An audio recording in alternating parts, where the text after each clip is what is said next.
I wanted to take a moment just to let you know that I've been there.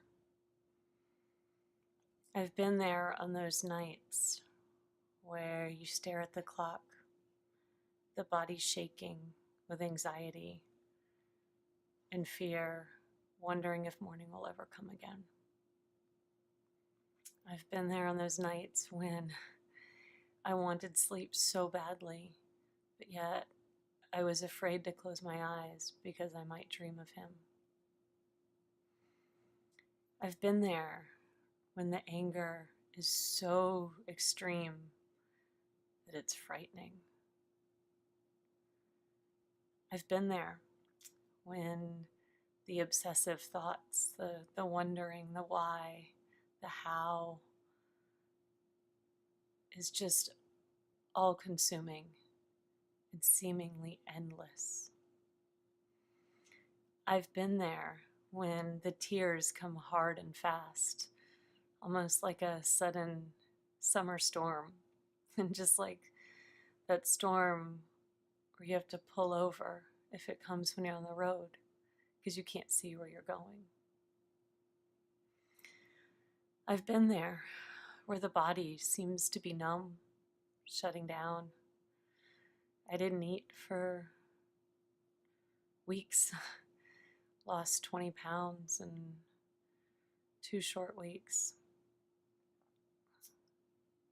Body didn't know what to do with this new information.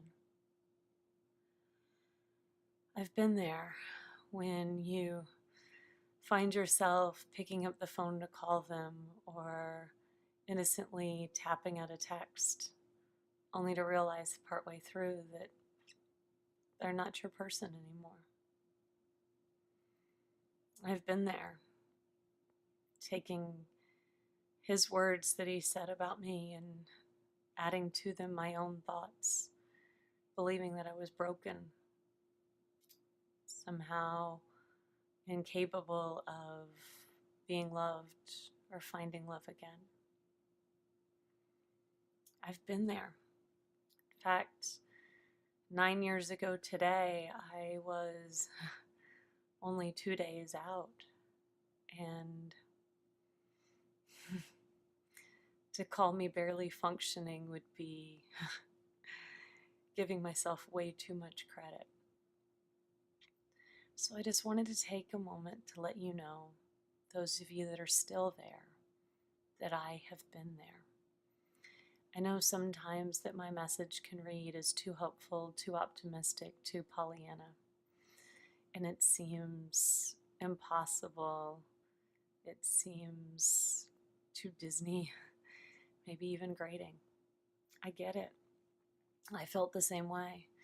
When I was in that pit and somebody was on the opposite peak and they're telling me, come on, it's great over here, you can make it.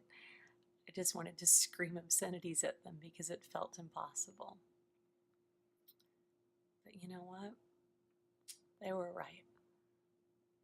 So here's what I want you to do. Those of you that are still there, and those of you that are questioning if you can get out of that place.